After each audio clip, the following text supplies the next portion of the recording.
Okay, let's just dive right into this explainer. You're going to figure out why you, and honestly pretty much all of us, feel like our focus is constantly slipping away from the stuff that actually matters. We're confronting this head on today. Look, you're tuning in because something in your day just isn't clicking, right? You feel it every single time you sit down to do deep, meaningful work and boom, you find yourself drifting away before you even really get started. You think it is weakness. You think it is lack of discipline. You think there is something flawed in you. You know the drill. You sit down with the absolute best intentions. You tell yourself, okay, this time is going to be different. And yet, within minutes, your mind is a million miles away. Your hand literally reaches for your phone almost without your permission. Your attention just completely fractures. And when you finally snap back and notice what's happened, there's this quiet, heavy frustration that just kind of settles in your chest. It's maybe not loud enough to force a massive life change, but man, it is persistent enough to just wear you down over time. You start thinking it's a weakness, you think it's a lack of discipline, you might even think there's something fundamentally flawed in you, and that everybody else somehow magically skipped this struggle. But let's take a second and actually examine that belief. Is your mind actually broken? Let's just subvert those expectations right out of the gate here, because the answer is absolutely not. Seriously, give yourself a break. Your mind isn't broken. It's simply untrained. And an untrained mind, well, it does exactly what it's always done. It follows what's immediate, what's novel, and what promises a quick escape from hard effort. Your mind is just reacting completely naturally to a modern world that is literally built on endless signals and silent interruptions.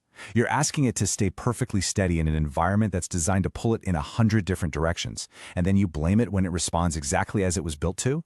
That is not a failure on your part. That is just a massive mismatch. So, let's get into the principles. Principle number 1, design your environment. Stop fighting the wrong battle. Relying on sheer willpower? Yeah, that's a total myth. The reality is careful arrangement. We really need to look at how your physical and digital surroundings shape your decisions way before you even realize the decision is being made. True strength isn't sitting right next to your phone, gritting your teeth, and pretending it isn't just staring at you like an ignored puppy. True strength is deliberate. It's taking that phone and moving it to another room. It's closing those 10 unfinished browser tabs that are just sitting there, quietly holding little fragments of your attention hostage. The core idea here? Make it harder to fail. It sounds so simple, I know, but human behavior dictates that we naturally follow the path of least resistance unless we intentionally reshape it. Think about it. If the tool of distraction is always right there within arm's reach, well, distraction is always going to feel like the most natural option. Quiet discipline actually starts by clearing out what interferes before the work even begins. Look, hope is not a strategy. You simply cannot demand mental clarity while you're surrounding yourself with absolute noise. Moving on to principle number 2, the cost of task switching, the heavy illusion of productivity. We really have to tackle this toxic modern myth that handling a bunch of tasks simultaneously somehow makes you superior or hyper-effective. Sure, you might pride yourself on staying busy, but there's this heaviness that kind of trails behind you, isn't there? When you shift from one task to another, it is never a clean break. Imagine your focus is a pie chart. If 60% is on your current task, but 20% of your brain is still chewing on some unfinished email thread, 10% is stuck on an unanswered text, and another 10% is just some lingering concern, your actual mental bandwidth for the present moment drastically shrinks. You aren't lacking ability. You're just constantly leaving pieces of your mind behind in this phenomenon we call attention residue. So the myth that multitasking builds capacity? Completely false. The reality is that a switching mind only skims. And here's the hard truth. A life built on skimming rarely produces anything of lasting value. Our minds just weren't meant to be everywhere at once. They were built to engage deeply. When you constantly interrupt that process, you actively weaken it. Eventually, trying to return to deep work starts to feel super unfamiliar and honestly, even physically uncomfortable. Which brings us to principle number 3, the art of returning, redefining mental discipline. You've probably been measuring discipline entirely the wrong way. We hold ourselves to these completely impossible standards, expecting a mind that never ever wanders. You sit down to work, your attention drifts for a second, and boom, you immediately label it a failure. But guess what? Your mind is going to wander. It always has, it always will.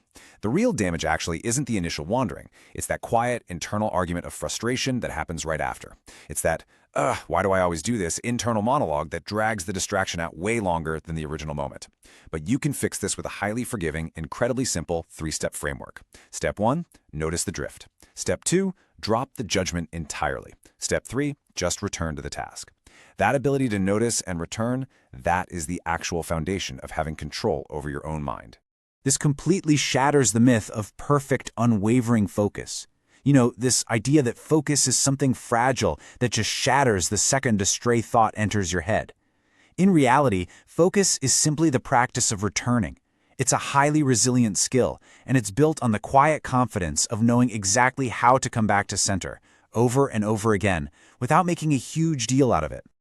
Okay, principle number 4, the biological baseline. You cannot command an isolated mind. It is wild how often we sabotage ourselves by treating focus as a purely mental exercise, as if it's completely powered by willpower alone, while we just totally ignore our physical reality. Think about it. You would never expect your phone to run a massive, heavy system update on 2% battery, right? Yet you routinely expect your brain to do exactly that. If you neglect these basic physical prerequisites, things like getting quality, unshortened sleep, regular physical movement, releasing constant tension, and taking in clean fuel and information, your mind just naturally becomes reactive. It starts seeking easy comfort and avoiding effort, not because you're lazy, but out of pure biological necessity. So often, you blame discipline for what is in truth pure physical depletion. You wouldn't expect a physically damaged tool to work perfectly, yet we routinely demand peak mental performance from a chronically drained body. When you just try to push through the fatigue, thinking it somehow proves your grit or strength, you're actually just lowering the ceiling of your own performance. Next up, principle number 5, reaction versus intention. Decide before the noise begins. Let's think about reaching for your phone the very second you wake up. It's basically an adult pacifier, isn't it? And doing that assigns your precious early morning attention to everyone else's priorities, entirely without your conscious consent. The myth we love to tell ourselves is that responding to everything immediately makes us responsible and productive. But the reality? Reaction without prior intention is just pure chaos.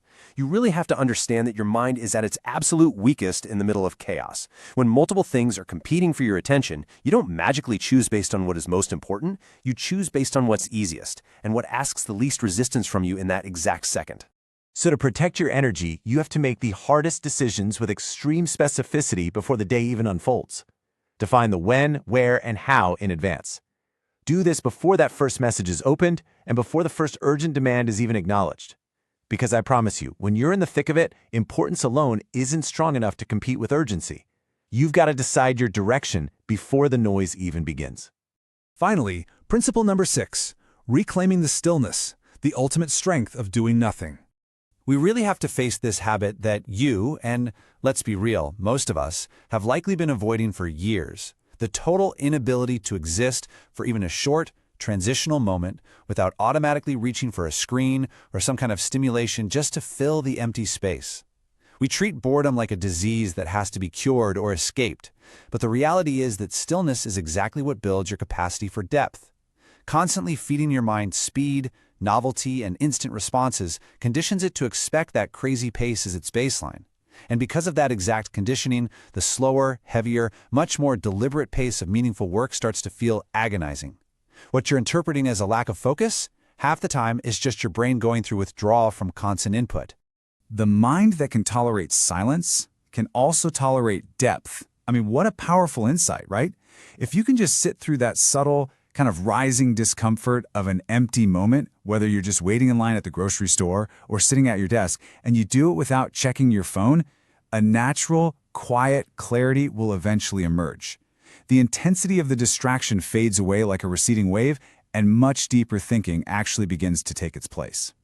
So I want to leave you with this final, absolutely vital challenge today. Will you allow yourself to just sit in the stillness today? Because the ability to remain with yourself without any distraction or escape is not some weakness you need to overcome, it's a profound strength you need to recover. You recover your focus not by fighting these invisible battles or holding yourself to impossible standards, but by simply practicing the strength of being completely 100% present with yourself. Step into the quiet and take your mind back. So what's it going to be?